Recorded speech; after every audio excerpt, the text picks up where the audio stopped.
Selamat pagi para saudaraku seiman dalam Kristus. Salam sukacita dan salam sehat selalu untuk kita semua. Marilah kita siapkan hati dan pikiran kita untuk mendengarkan firman Tuhan. Tuhan beserta kita sekarang dan selama-lamanya. Inilah Injil Yesus Kristus menurut Matius bab 7 ayat 15 sampai 20. Hal pengajaran yang sesat. Waspadalah terhadap nabi-nabi palsu yang datang kepadamu dengan menyamar seperti domba, tetapi sesungguhnya mereka adalah serigala yang buas. Dari buahnya lah kamu akan mengenal mereka.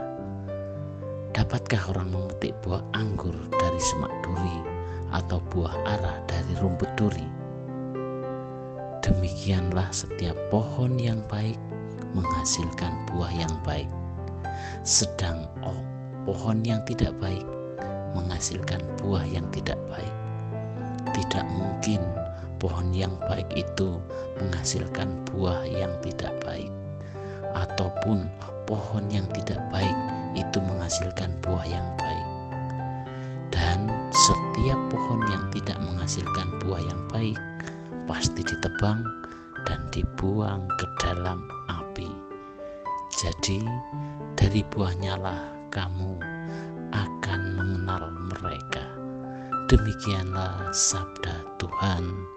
Terpujilah Kristus. Selamat pagi para sahabatku, sahabat suara hati, rekan muda, para selamarian dan pendengar dimanapun Anda berada. Melalui bacaan Injil hari ini kita diingatkan, waspadalah terhadap nabi-nabi palsu. Orang-orang itu akan masuk ke tengah jemaat dengan memakai bulu domba.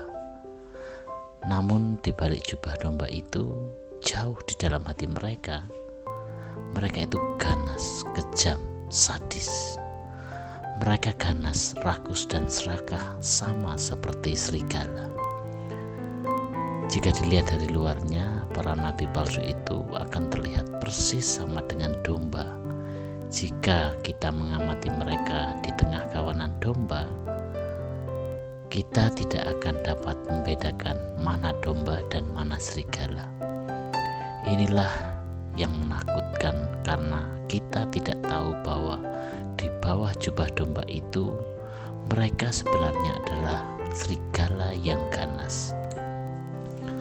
Mereka menyamar seperti domba, tetapi sesungguhnya mereka adalah serigala yang buas. Mereka, nabi-nabi palsu tersebut, seperti memberitakan Injil, tetapi ternyata motivasi dan tujuannya untuk kepentingan diri dan kelompoknya. Misalnya seperti mencari uang, mencari kemuliaan diri, melayani perut mereka sendiri, bahkan yang berbahaya adalah memanipulasi Injil atau memutarbalikkan kebenaran Injil dengan kebenaran ajaran sendiri yang tidak sesuai dengan Injil Kristus. Para sahabatku, sahabat suara hati, rekan muda dan para pendengar dimanapun Anda berada, kita perlu bersikap kritis terhadap ajaran siapapun yang memimpin kita dengan mengenali buah yang dihasilkannya dalam perjumpaan dengan iman. Kita perlu meneladani mereka yang sungguh-sungguh menghayati imannya dan membawa perubahan yang baik di lingkungan kita. Tidak semua anjuran di sekitar kita sesuai dengan nilai-nilai Injil. Oleh karenanya, kita perlu memiliki sikap kritis dan dewasa dalam beriman, supaya mampu mengamati buah-buah iman yang sesuai dengan kehendak Kristus dan berusaha memberi sumbangan yang baik pula dari diri kita. Para sahabatku, sahabat suara hati, rekan muda dan para pendengar dimanapun Anda berada, bagaimana kita mengetahui apakah seorang nabi itu sungguh-sungguh nabi Tuhan atau nabi palsu? Tuhan Yesus menunjukkan kepada kita semua tanda yang jelas. Nabi-nabi Tuhan menghasilkan buah-buah kebaikan dalam karya dan hidup mereka. Dari diri dan pelayanan mereka akan dihasilkan hal-hal yang baik, seperti kasih sayang, damai, sukacita, dan lain sebagainya. Sedangkan nabi palsu tak segan-segan memangsa umatnya, dalam arti ia memanfaatkan orang-orang yang dilayaninya untuk memperoleh keuntungan.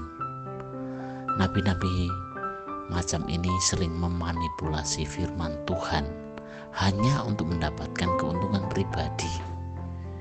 Terhadap nabi-nabi macam ini, Tuhan Yesus meminta kita untuk waspada, karena mereka akan membahayakan hidup kita. Jangan sampai kita hanya terbujuk oleh rayuan-rayuan manis atau tawaran-tawaran yang menggiurkan. Padahal semua itu dilakukan hanya untuk mengelabui kita, guna mendapatkan keuntungan dari kita. Hendaklah kita selalu bersikap kritis berhadapan dengan nabi-nabi macam ini.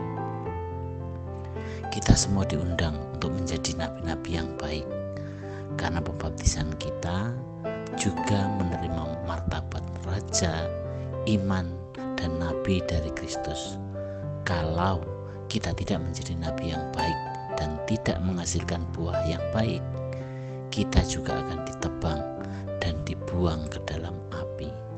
Para sahabatku, sahabat suara hati, rekan muda, dan para pendengar dimanapun Anda berada, dengan demikian betapa pentingnya mempelajari, mendalami, dan menekuni firman Tuhan, agar kita dapat melindungi atau membentengi diri kita dari berbagai ajaran dan pewartaan nabi-nabi palsu yang tidak sejalan dengan Injil Kristus.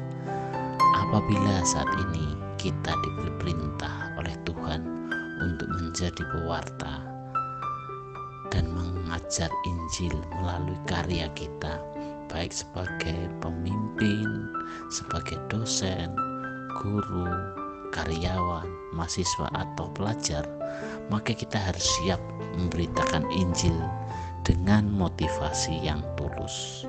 Kita harus menjadi nabi-nabi yang baik dan berbuah baik bagi sesama dan alam ciptaan yang lain, sehingga melalui kita banyak orang akan datang kepada Yesus dan mengalami kasih-Nya. Demikianlah permenungan kita hari ini, dan marilah kita akhiri dengan doa dalam nama Bapa dan Putra dan Roh Kudus. Amin.